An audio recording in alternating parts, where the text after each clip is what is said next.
যাই হোক, দেশু সেভেন তো ঝড় উঠে গেছে, তাই দেবদাও সব আপডেট নিজে মুখে দিয়েই দিয়েছে বন্ধুরা। দেবদা সব আপডেট নিজে মুখে দিয়ে দেওয়ার পরবর্তীতে আর কি বলার আছে ভাই, অনেক কিছু বেরিয়ে এসছে।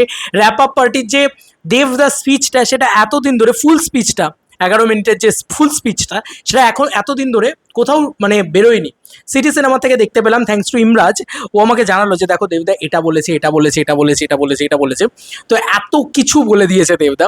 তার ভিতরে প্রথম যে পয়েন্টটাকে নিয়ে আমরা কথা বলবো সেটা হচ্ছে স্যাভিদার তিনটে গান থাকতে চলেছে। স্যাভিদাই মিউজিক টিমকে লিড করতে চলেছে এই সিনেমার ভিতরে। এই সিনেমাতে কিন্তু স্যাভিদারই মূল ভূমিকা বলা চলে, এবং নীল দাও রয়েছে, নীল দারও কিন্তু গান থাকতে চলেছে। ওভারঅলে 4টে গান আপাতত, এই কথাটা দেবদা মেনলি বলেছে। এই কথাটা কিন্তু পয়েন্ট টু বি নোটেড, আপাতত। এই কথাটা বলা খুব জরুরি, কারণ দেবদা এখানে ক্লিয়ার কাট বলে দিয়েছে যে আপাতত তিনটে গান থাকছে স্যাভিদার। এরপরেও আরও গান বাড়ানোর পরিকল্পনা দেবদার রয়েছে, যেটা আমরা সকালবেলার গত মানে এক্সক্লুসিভ আপডেটের যে ভিডিও, সেটাকেই বলছিলাম আর কি। বাই দ্য ওয়ে, দেবদা আরও কিছু কথা বলেছে, সেখানে বিশ্বাস থেকে শুরু করে বিশ্বাসে মাইকটা এলো, অনেক কিছুই আছে। এবং শুভশ্রীদির নাম্বারটা পর্যন্ত সেভ ছিল না দেবদার কাছে, সেখানে শুভশ্রী অ্যাজ অ্যাক্টর সেটাই কিন্তু সেভ রয়েছে। সায়ন্তনদার কথা বলে, সায়ন্তনদা বলছে যে ঘাটিস না আমাকে। দেবদা যেভাবে করেছে, মানে ওই কেমিস্ট্রিগুলো যেভাবে উঠে এসছে, শুধু দেব শুভশ্রী নয়, দেবদা সায়ন্তনদার কেমিস্ট্রিটা কোথাও গিয়ে ফুটে উঠেছে। এত ভালো লেগেছে পুরো বিষয়টা, ওভারঅলে এত বেশি আপন লেগেছে। এবং অনির্বাণদা একটা কথা বলেছে, কমার্শিয়াল ছবি মারামারি হ্যাঁ না তেনা অনেক কিছু আসে যায়, বাট একটা জিনিস, সেটা হচ্ছে সোল। এই ছবিটার ভিতরে মানে ওই সোলটা রয়েছে। এই ছবিটাতেই শুধু দুর্গাপুজোর ছবি হয়ে থেকে যাবে না, এই ছবিটা থেকে যাবে, লং টাইম জুড়ে থেকে যাবে। এইটা হচ্ছে বিষয়। Yes, our film name is Deshu 7, Deshu 7, একদম পিওর দেশু 7। তো দেশু 7ই কিন্তু ছবির টাইটেল। এই কথাটা কিন্তু শুভশ্রী এবং দেবদা কনফার্ম করে দেয়, একদম পরিষ্কার বলে দেয়। সেটা ছবিটা দেখলে বুঝতে পারবে কেন এই ছবির নাম দেশু 7। ইয়েস, তো এটা দেবদা ক্লিয়ার করে দিয়েছে। এছাড়াও গান নিয়ে তো আপডেটস দিয়েই দিয়েছে।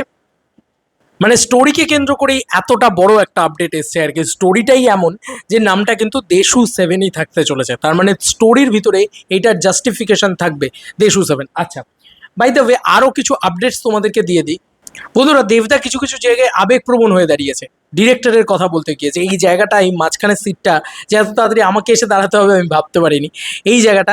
এবং শুভশ্রীদি যে আবেগঘন কথাটা বলেছে যে আমাকে তোমার পাশে দাঁড়াতে হবে, ফোনটা যখনই এসেছিল তখনই সোশ্যাল মিডিয়া জুড়ে তাকে নিয়ে, দেবদাকে নিয়ে যে ঘটনাটা চলছিল, মনে আছে প্রজাপতি 2 এর সময়? ওরে বাপ রে বাপ, এ লালবাজারে চলে যাচ্ছে, ও অ্যাটাক করে দিচ্ছে, এ সেটা করছে, ও এটা করছে, কি লাভ হলো বলো? আটকাতে তো পারেনি। তাই শুভশ্রীকে যে দেবদার পাশে এসে দাঁড়াতে হবে, এটা শুভশ্রী বুঝতে পেরেছিল। এত মানে মোমেন্টাম কথাগুলোর ভিতরে রয়েছে, এত বেশি মানে যে একটা কথার ভিতরে এত কি বলবো, আবেগ রয়েছে। আমি ভাই পাগল হয়ে গেছি সেই জায়গাগুলো, সেই কথাগুলো শুনে। কিশোরী একটা গান করেছে, সেটা তো বলেইছে। সেই গানটা আইটেম সং, তোমাদেরকে সকালবেলায় সেই গানের আপডেট ইত্যাদি দিয়েছি, সেগুলো তো দেবদা বলেছে। তবে শুভশ্রী যে কথাটা বলেছে যে আমি সত্যি হিংসা হতো যে তুমি কি করে এতটা এগিয়ে গেলে, আমাদের জার্নি তো অলমোস্ট একসাথেই শুরু, তবে এতটা মানে ডিরেক্টর দেবকে নিয়ে বাড়ি যাবে লোকে। এইটা হচ্ছে সব থেকে বড় কথা। প্রত্যেকটা সিনেমা শেষে শুভশ্রী নিজের চরিত্রকে নিয়ে কথা বলে, বাট এখানে ডিরেক্টর দেবকে নিয়ে কথা বলেছে। এত বছরের বন্ধুত্ব, এত বছরের সম্পর্ক, সেইটাকে কেন্দ্র করে তারা কথা বলেছে যে ভাই।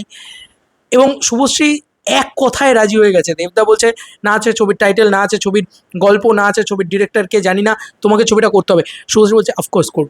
মানে এই ব্যাপারটা শুভশ্রী। আচ্ছা বাই দ্য ওয়ে, এই জন্যই তো দেব শুভশ্রী, এই জন্যই তো দেশু, এই ব্যাপারটা। আরও একটা জিনিস যেটা খুব বেশি করে স্পেশালি উঠে এসছে, অনির্বাণ ভট্টাচার্য তাকে নেওয়ার জন্য শুভশ্রী গাঙ্গুলি পর্যন্ত পুশ করেছে, অনেক লড়াই, অনেক ঝগড়া, অনেক কিছু, তারপরে তাকে নেওয়া হয়েছে। তো এই সিনেমাটা ইটসেলফ লড়াইয়ের সিনেমা ছিল। এবং আজকে তো সরকার ইত্যাদি বদলেই গিয়েছে, ছেড়েই দাও সেসব কথা। এত ভালো লাগলো ওই পুরো এন্টায়ার স্পিচটা শুনে, যেখানে শুভশ্রী কথা বলছে, যেখানে দেবদা কথা বলছে, অনির্বাণ যেখানে কথা বলছে। তো এই ছবিটা না অনেক আবেগপ্রবণ ছবি হতে যাচ্ছে, এইটুকু তো বোঝাই যাচ্ছে। সকলের সব কিছু থাকতে চলেছে বন্ধুরা এই ছবির ভিতরে। এই ছবিটা বিরাট স্কেলের ছবি হতে যাচ্ছে। এবং শুভশ্রী একটা কথা বলে যে এমন কোনো ডিরেক্টর বাংলা ফিল্ম ইন্ডাস্ট্রি পেতে চলেছে যে কিন্তু সারা পৃথিবীর কাছে বাংলা সিনেমাকে তুলে ধরবে। এত বড় জায়গায় শুভশ্রী দিল দেবদাকে। তো শুভশ্রীর কথাটা কিন্তু বলেছে। তো কোথাও গিয়ে দাদা যে কোন লেভেলে জিনিসটা করতে চলেছে, এবার তোমরাই বুঝে নাও, তোমরাই ধরে নাও। আমি তো আর কিছু বলতে পারবো না, আমি কিছু আর ইয়ে করতে পারছি না। তবে দেবদা কিন্তু অনেকগুলো আপডেট নিজে মুখেই দিয়ে দিয়েছে যে 3টে গান কিন্তু সাবিদা করছে, এছাড়াও আরও অনেকগুলো আপডেট দেবদা নিজে মুখে দিয়েছে, যেরকম কিশোরী নিজেই একটা গানে রয়েছে, এটা একটা বিষয়।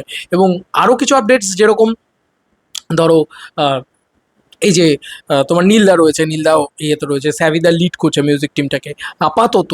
আরও এই 3টে গানের পরেও আরও গান হতে পারে ইত্যাদি, এ সমস্ত জিনিসপত্র রয়েছে। বড় স্কেলের শ্যুটও রয়েছে, বড় স্কেলের ব্যাপার স্যাপার রয়েছে, বড় ক্যানভাস রয়েছে, বড় জিনিসপত্র রয়েছে। যাই হোক, দেবদা খুব নিজে আবেগঘন আমার দেখে মনে হলো, যে খুব ইমোশনাল হয়ে পড়েছেন ওই টাইম লাইনটায়। এবং দেবদা লাস্ট একটাই কথা বলবো, দেবদা একটা কথা বলেছে যে সর্বশেষ যাদেরকে ধন্যবাদ তারা হচ্ছে যারা দেব শুভশ্রীকে বিশ্বাস করেছে। এবং ওই ইভেন্টটার পর থেকে ওই মানে তারা 5 মিনিট আগে অবধিও জানতো না যে তারা স্টেজে উঠলে কি হতে পারে। তারা স্টেজে উঠেছে হাউ হাউ করে মানুষ কাঁদছে। আমি ব্যক্তিগত পরিসরে বাংলা ইন্ডাস্ট্রিতে সবথেকে বড় উন্মাদনা আফটার উত্তম সুচিত্রার জুটি, ওরম ক্রেজ আমি প্রথমবারের জন্য দেখেছি। যে যাই বলুক ভাই, একটা জেনারেশন পাগল হয়ে গেছে দেব শুভশ্রী দেব শুভশ্রী দেব শুভশ্রী করে, হাউ হাউ করে মানুষ কেঁদেছে, এটা শুভশ্রী গাঙ্গুলি বলছে। এবং 5 মিনিট বাদে তাদের মনে হয়েছে যে না বস কিছু একটা করতে হবে। দেখবে ওখানেও বলে, কৌশিক গাঙ্গুলিকে বলা হয় ইত্যাদি ইত্যাদি। যাই হোক, একটা জিনিস সে কিন্তু নিজের ফ্যান্সদেরকে দেবদা বলেছে যে যারা দেব শুভশ্রীর ফ্যান তাদেরকে দেবদা ধন্যবাদ জানিয়েছে, যে ভাই না আছে ছবির গল্প, না আছে ছবির টাইটেল, না আছে ছবির কিছুই নেই, ছবির ডিরেক্টর কে জানে না, দেব শুভশ্রী আসছে শুধু এইটার ওপরে বেস করে 7,000 টিকিটস সোল্ড আউট। যে কটা শো খুলেছে সব কটা শো হাউসফুল। এবং যে কটা টিকিট খুলেছে গোল্ডেন টিকিটস নিতে গিয়ে তার যে কি ভিড় সেটাও আমরা দেখেছি। তো যাই হোক, it is a bang on news অ্যাকচুয়ালিতে দেশুজ রিলেটেড। তোমাদের কার কি মতামত দেশুজ 7 রিলেটেড? এবং দেবদার নিজে মুখে এত এত সুন্দর একটা কথা বললেন, ভিডিও না বানিয়ে থাকতে পারলাম না বস। চলো বন্ধুরা, নতুন কোনো ভিডিওতে দেখা হবে, বাই।